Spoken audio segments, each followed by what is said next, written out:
Ladies and gentlemen, the American jury and Bulldog Nation, I get, and some of you are probably tired of me railing against the Ohio civil justice system as it relates to the Dr. Durrani victims, unless you're maybe involved in the litigation.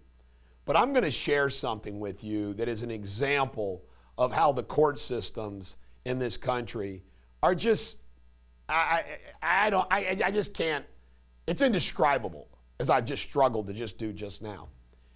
The U.S. Supreme Court does this all the time. Big cases come up before them, and they duck, they hide, they put off. They're the United States Supreme Court. Decide the issue. You know litigants are out there. You know they want to know what you have to say about it. Do your job. Recently, we had a gigantic ruling go against us, and then under reconsideration, it went for us.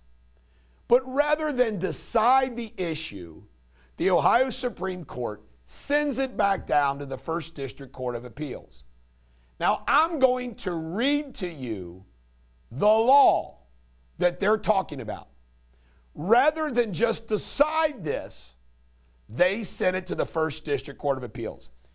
This is a 2006 statute that's still good law in Ohio. A statute means it was passed by the legislature and signed by the governor. It is law. Tolling of limitations. Tolling means to extend.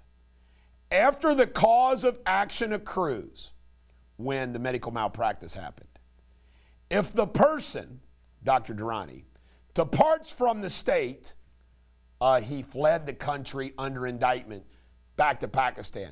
So the fact that he fled the country means he also left the state. Absconds or conceals self, he's hiding in Pakistan, he's not coming back.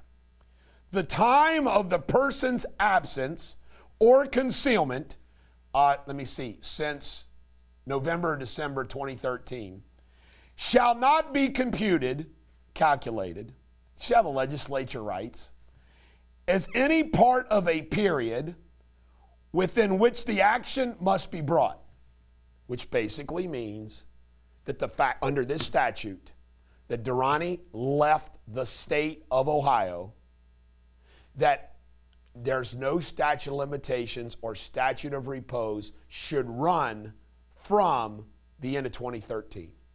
So, for example, if your statute of limitations or statute of repose ran because your surgery was in 2005 or 2006, fine. But you know what?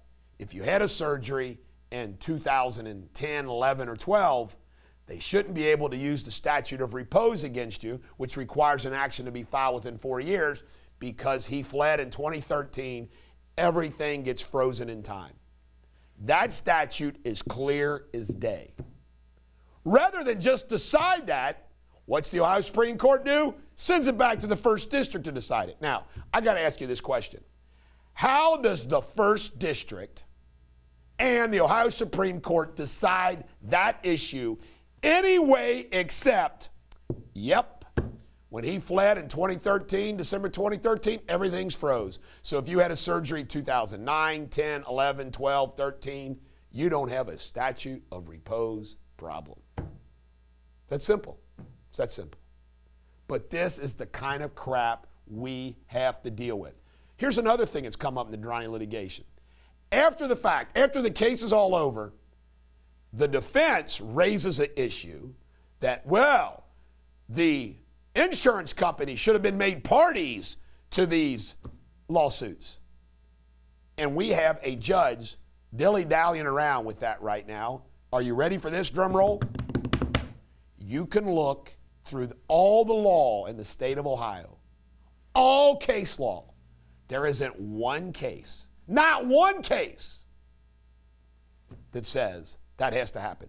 There's no medical malpractice lawyer that ever files a lawsuit against a doctor in a hospital and names the victim's health insurance company.